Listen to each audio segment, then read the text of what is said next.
प्रसिद्ध सायकलपटू राम कारंडे यांनी याही वर्षी गणेशोत्सवाच्या निमित्ताने आगळा-वेगळा उपक्रम राबवला. प्रत्येक वर्षीप्रमाणे त्यांनी यंदाही जगप्रसिद्ध बॉडी बिल्डर व अभिनेते सुहास खामकर तसेच युरोपमध्ये नुकत्याच पार पडलेल्या फुल आयर्नमॅन स्पर्धेच्या विजेत्या माहेश्वरी सरनोबत व आदर्श शिक्षक सुजय देसाई यांचा सत्कार करून सन्मान केला. मात्र यंदा विशेष लक्ष वेधून घेतले ते त्यांच्या सायकलीवरील बाप्पा या अभिनव संकल्पनेने. सायकल स्वार असणाऱ्या गणपती बाप्पाची मूर्ती आपल्या घरी बसून त्यांनी फिटनेस, पर्यावरण आणि सुरक्षिततेचा संदेश दिला. रोज एक तास सायकलिंग केल्याने फिटनेस सोबतच व्यायाम होतो, पैशांची बचत होते, पार्किंगची सोय होते, वाहतूक कोंडी टळते, वायू प्रदूषण घटते आणि अपघातांचे प्रमाण देखील कमी होते. हे महत्त्वाचे मुद्दे त्यांनी या उपक्रमातून अधोरेखित केले. राम कारंडे यांची ही संकल्पना प्रदूषणाला आळा घालण्याच्या दृष्टीने आणि सायकल संस्कृतीला प्रोत्साहन देण्यासाठी मोठे पाऊल असल्याचे मानले जात असून त्यांच्या या प्रयत्नाचे सर्वत्र कौतुक होत आहे. हाय, हॅलो आणि नमस्कार. मी प्रेरणा आणि तुम्ही पाहताय तारा न्यूज.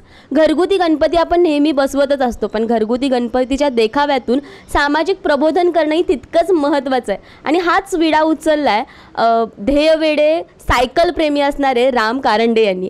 तर चला तर मग त्यांच्याकडून जाणून घेऊया. नमस्कार सर. नमस्कार. ह्या वर्षीची जी तुम्ही थीम केली आहे तर त्याबद्दल काय सांगाल? ह्या वर्षी आम्ही एक सायकल वेडे कोल्हापूर ह्या अंतर्गत आणि फिट इंडियाच्या अंतर्गत आम्ही एक यंदाचा आमचं गणेश मूर्ती जी आहे ती सायकल चालवलेली आहे. सायकल चालवण्याच्या मूर्तीचं कारण असं आहे की सध्या जर तुम्ही बघत असाल तर आज 25 ते 35 गटातली जी वयोगटातली मुलं जी आहेत ती व्यसनाधीन बळीच चाललेली आहेत. तर त्यांना कुठंतरी आपल्या ह्या उपक्रमातून, आपल्या ह्या संदेशातून एक चांगला एक मेसेज त्यांना मिळावा आणि खरोखर सायकल चालवल्यामुळं बरेचसे फायदे आहेत. लोकांना वाटते की सायकल चालवल्यामुळे फक्त आरोग्यच राहते, तर आरोग्यच नाही की बऱ्याचशा गोष्टीमुळे सायकलचा फायदा आहे. तुम्ही जर बघत असाल तर आतला पृथ्वीवर वाढणारं जे प्रदूषण आहे ते सायकलमुळं फार कमी होतं. त्याच्याशिवाय आता सध्या ट्रॉफिक एवढं वाढलेलं आहे, भयानक वाढलेलं आहे, त्यासाठी सायकलमुळं फार ट्रॅफिक कमी होतं. त्यानंतर पेट्रोलची बचत होते. त्यानंतर आपण जर बघितलं तर आरोग्यासाठी ही चांगला फायदा आहे सायकलमुळं. तर तुमचं बघितलं तर 11 बेनिफिट्स आहेत सायकलमुळं. त्याच्यामध्ये ब्लड सर्क्युलेशन, मला आपला मूडही फ्रेश राहतो. असे वेगवेगळे सायकलच्या माध्यमातून फायदे चांगले आहेत. त्यासाठी आम्ही यंदा ठरवलं की आम्ही एक सायकल चालवताना आम्ही श्री गणेश मूर्तीचं आयोजन केलेलं आहे आणि आम्हाला चांगले लोकांचे कमेंट पण आलेले आहेत. त्यासाठी आम्ही हे आयोजन केलं होतं. असंच आम्ही दरवर्षी काही ना काहीतरी आम्ही सामाजिक प्रबोधनात्मक देखावा साजरे करायचा प्रयत्न करत असतो. मॅडम, तुम्ही सायकलचं जे काही देखावा उभा केला तर त्यामागची प्रेरणा काय होती आणि नक्की काय सांगाल आमच्या प्रेक्षकांना? की म्हणजे आम्ही सायकलचे श्री गणेश आणायचं असं ठरवलं की आता वाढतं प्रदूषण आहे, तर आपण सायकल चालवण्यात प्रदूषण कमी होईल आणि प्रत्येकाने सायकल चालवावी, त्याने आरोग्य चांगलं राहील.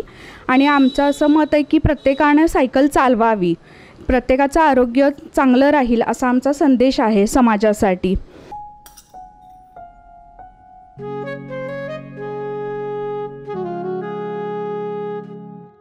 बाबा, आज येताना बासुंदी घेऊन या ना. अगं, कालच आपण आईचा वाढदिवस होता म्हणून आणली होती ना. ऐकलं, गोकुळची बासुंदी पुन्हा खावीशी वाटतेय. खरं सांगू, मलाही खावीशी वाटतेय. पुन्हा पुन्हा खावीशी वाटणारी गोकुळ बासुंदी.